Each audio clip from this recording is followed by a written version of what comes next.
Hello everyone. 1 जनवरी के दिन जब सारी दुनिया जश्न मना रही थी, परंतु दुनिया में एक जगह ऐसी भी थी जहाँ पे कुछ अलग ही हो रहा था। हाँ, मैं बात कर रहा हूँ जापान की। जापान में 1 जनवरी 2024 को 7.6 मैग्नीट्यूड का अर्थक्वेक आता है और बात यहीं पे ख़त्म नहीं होती। इसके बाद लगातार 155 से ज़्यादा एक दिन के अंदर अर्थक्वेक नोट किए जाते हैं और इसी के कारण वेस्ट कोस्ट के ऊपर इसके साथ ही 1.2 मीटर की वेव्स राइज अप करती है और सुनामी आने का भी जापान की एजेंसी अलर्ट जारी करती है, परंतु बाद में उसको डाउनग्रेड कर देती है। परंतु अर्थक्वेक से काफ़ी सारी बिल्डिंगों को नुकसान होता है और साथ के साथ कई सारे घरों में लाइटें काट ली जाती है और कई सारी जगह फायर भी देखी जाती है, आग लग जाती है।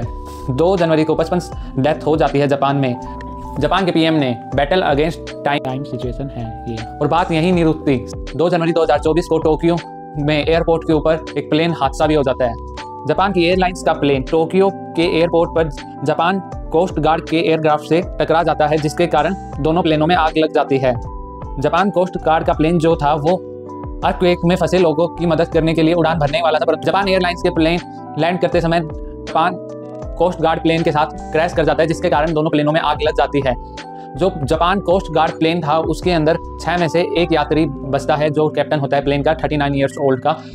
परंतु जो दूसरा प्लेन था वो पैसेंजर प्लेन था, जिसके अंदर 379 लोग ट्रैवल कर रहे थे और सारों ने सारी गाइडलाइंस ध्यान से सुनी और साथ के साथ इवैक्यूएटेड कर दिया जाता है उन सारे 379 पीपल्स को और सारे सेफली कर जाते हैं बाहर इवैक्यूएटेड। सबसे हैरानी की बात यह है कि एक प्लेन के अंदर 90 सेकंड का टाइम होता है बाहर निकालने का, परंतु ये जापान की एयरलाइंस ने करके दिखाया है। 90 सेकंड के अंदर उन सारे यात्रियों को सेफली बाहर निकाला है। जापान में इतने सारे अर्थक्वेक्स और सुनामी क्यों देखी जाती है और जापान इनसे कैसे हैंडल करता है, आज की वीडियो में बात करते हैं।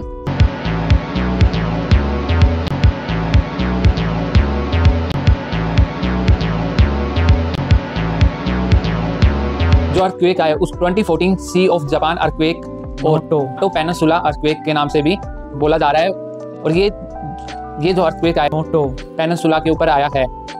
पेनिनसुला उसे कहा जाता है जो बॉडी 3 साइड से पानी से घिरी हुई हो और एक साइड उसका लैंड से लगता है, उसको पेनिनसुला कहा जाता है। तो ये मोटो पेनिनसुला में आया जापान के, जिसके वेस्ट साइड में सी ऑफ जापान है और ये लगभग 500 किलोमीटर दूर है जापान की राजधानी टोक्यो से। और इस भूकंप के झटके टोक्यो तक भी फील किए गए। तो अब जानते हैं कि अर्थक्वेक आते क्यों है। आपको पता होगा अर्थ के ऊपर 16 मेन टेक्टोनिक प्लेट है। ये टेक्टोनिक प्लेट क्या होती है? आउटर मोस्ट लेयर होती है अर्थ की, जो क्रस्ट और अपर पार्ट ऑफ मेंटल से बनती है।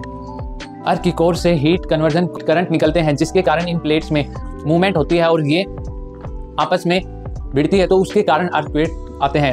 ये 3 टाइप के होते हैं। Tectonic plate time to time slowly move करती रहती है और सबसे ज्यादा फील वहाँ पे अर्थक्वेक की फ्रीक्वेंसी की जाती है जो इन टेक्टोनिक प्लेट की बाउंड्रीज के ऊपर लाई करते हैं।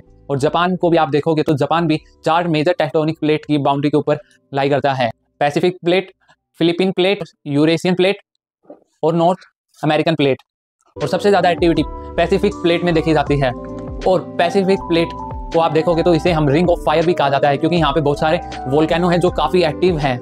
और आप देखोगे यूरेशियन प्लेट और इंडियन प्लेट भिड़ती हैं आपस में, तो हिमालय फॉर्म हुए हैं इसी कारण। और जब भी अब भी भिड़ती हैं तो भी आते हैं भूकंप। और आप देखोगे नेपाल में काफ़ी भूकंप आते हैं, जो दिल्ली के पास वाला रीजन होता है, हरियाणा, पंजाब, यूपी, राजस्थान में यहाँ पे जितने भी भूकंप के झटके महसूस किए जाते हैं, मोस्ट ऑफ द एपिसेंटर इन दोनों के प्लेट्स के बीच में होता है और इन दोनों के प्लेट्स के बीच में नेपाल आता है। तो नेपाल में काफ़ी भूकंप के झटके महसूस किए जाते हैं। जो ये 16 मेजर टेक्टोनिक प्लेट है, इनकी भी सब टेक्टोनिक प्लेट्स होती है, परंतु ये मेजर है। आपने ऑस्ट्रेलिया, रसिया या यूरोप या अफ्रीका में कभी इतने भयानक भूकंप के झटके महसूस की न्यूज़ सुनी है? नहीं, क्योंकि इनकी ये बीच में प्लेटों के इन प्लेट्स के बीच में जो जगह होती है वहाँ पे आपको भूकंप के झटके और फ्रीक्वेंसी काफ़ी लो हो जाती है पहुँचते, इसलिए वहाँ पे इतने डिजास्ट्रस नहीं होते हैं। और ये बेसिकली 3 टाइप से आपस में भिड़ती हैं। एक होता है कन्वर्जेंट, जिसके अंदर एक प्लेट के ऊपर दूसरी प्लेट चढ़ जाती है और जो दूसरी नीचे वाली प्लेट होती है वो मेंटल में चली जाती है। दूसरी टाइप होती है डाइवर्जेंट, इसमें क्या होता है, जो 2 प्लेटें होती है वो दूर चली जाती हैं, जिनके बीच में गैप आ जाता है। और तीसरी होती है ट्रांसफॉर्म, अंदर दोनों प्लेटें आपस में रगड़ खाती है, यहाँ एक दूसरे के अगेंस्ट चलती है, तो जिसके कारण वहाँ पे भी अर्थक्वेक देखे जाते हैं। इनके अंदर पहली और जो तीसरी है ये सबसे ज़्यादा पावरफुल होती हैं, पैरेलल वाली और कन्वर्जेंट वाली। और पैसिफिक में भी काफ़ी सारी अर्थक्वेक आते हैं कन्वर्जेंस होने के कारण। कन्वर्जेंस होती है तो आप देखोगे यहाँ पे ये एक प्लेट दूसरी प्लेट के ऊपर चढ़ेगी तो जो नीचे वाली प्लेट है वो मेंटल तक चली जाएगी। और इन दोनों के प्लेट के आप एच पे जाके देखोगे तो इनके बीच में एक ट्रेंच बनेगा। जो ये ट्रेंच होंगे ये और सी बेल्ट के लेवल और ज़्यादा गहरे होते हैं, 3 से 4 किलोमीटर। वर्ल्ड का सबसे गहरा ट्रेंच कौन सा है? मरियाना ट्रेंच, जिसकी लगभग गहराई 10.9 किलोमीटर है, जिसको चैलेंजर डीपेस्ट पॉइंट ओशियन का कहा जाता है। आप मैप में देख सकते हो कि जापान की कोस्ट लाइन के कितनी पास है रेंज, जिससे कि काफ़ी जल्दी सुनामी जापान तक पहुंच सकती है। उसकी कोस्ट लाइन तक जो वार्निंग का टाइम होता है वो भी काफ़ी कम होता है। और आप कंट्रीज़ के देखोगे तो उनकी कोस्ट लाइन के पास इतनी पास ट्रेन नहीं होती। काफ़ी पहले आप वार्निंग कर सकते हो उन जगह पे जा रही, परंतु जापान के काफ़ी पास है ट्रेन, जिसके कारण वार्निंग का टाइम भी काफ़ी कम होता है। वैसे देखा जाए तो सुनामी शब्द जापान से ही आया है। सू का मतलब होता है हार्बर और नामी का मतलब होता है वेव्स, और हार्बर का मीन्स होता है सी पोर्ट्स। और 90% जो अर्थक्वेक आते हैं धरती के ऊपर वो पैसिफिक रिंग ऑफ फायर के पास से आते हैं। 75% वोल्केनो रिंग ऑफ फायर में ही है। देखते हैं कि जापान इन चीज़ों को कैसे मैनेज कर पाता है, जिससे कि वहाँ पे इतनी सारी आपदा आने के बाद भी वो कंट्री अच्छे से खड़ी रहे। जो जापान की बिल्डिंग है उनको स्ट्रिक्टली कुछ रूल फॉलो करने पड़ते हैं, जिसके कारण वो अर्थक्वेक को रजिस्ट कर पाए और वो वैसी खड़ी की खड़ी रह सकें। सबसे पहला आता है टाइसिंग स्टैंडर्ड। इसके अंदर क्या होता है, जो बिल्डिंग है उसकी कितनी थिकनेस होगी, वॉल की कितनी होगी, बीम की कितनी होगी, पिलर की, इन सारों के बारे में बताया जाता है। दूसरा स्टैंडर्ड आता है साइजिंग स्टैंडर्ड। इस स्टैंडर्ड के अंदर क्या होता है कि जो बिल्डिंग होती है उसके नीचे लार्ज मैट्स, रबड़ के मैट्स बिछाए, जो अर्थक्वेक एनर्जी को एब्जॉर्ब कर लेता है रबड़ मैट, जिससे कि वो बिल्डिंग सेक करे तो वो बच जाए। बिल्डिंग के बेस में ये रबड़ लगाए जाते हैं। सबसे ज्यादा स्ट्रिक्टली स्टैंडर्ड जो आता है मीन स्ट्रीम स्टैंडर्ड। इसके अंदर जो बिल्डिंग होती है उसको अर्थ से आइसोलेट कर दिया जाता है, जिससे कि बीच में जो बिल्डिंग का स्ट्रक्चर होता है उसको आइसोलेट करने की कोशिश की जाती है, जिसके की बिल्डिंग सेक भी करे तो वो इंडिपेंडेंटली रहे ग्राउंड से। इसके अंदर स्टील और रबड़ के डिफरेंट लेयर लगाई जाती है बिल्डिंग के नीचे, इंडिपेंडेंटली वो रहे ग्राउंड से, और वो सेक भी करे तो वो गिर ना पाए। मार्च 2011 में जो जापान के अंदर सबसे भयानक भूकंप आया था, उसके अंदर जो जापान का आइकॉनिक टावर है स्काई ट्री, वो इसी तीसरे स्टैंडर्ड की मदद से बना हुआ है, तभी वो उसको खरोच भी नहीं आई। 9.0 का मैग्नीट्यूड का भूकंप 2011 के अंदर जापान में आया था। और सुनामी से बचने के लिए भी जापान ने काफ़ी स्टेप लिए हैं। जापान ने कोस्टल डाइक्स लगा रखे हैं, ये काफ़ी महंगे होते हैं, ये स्टोन से बनते हैं जो कि सुनामी का इम्पैक्ट कम करते हैं। दूसरा, tsunami control forest. Large number में पौधे लगाए जा रहे हैं कोस्टल लाइन के पास, जिससे कि सुनामी का जो इम्पैक्ट है वो कम हो जाए उन पौधों की वजह से।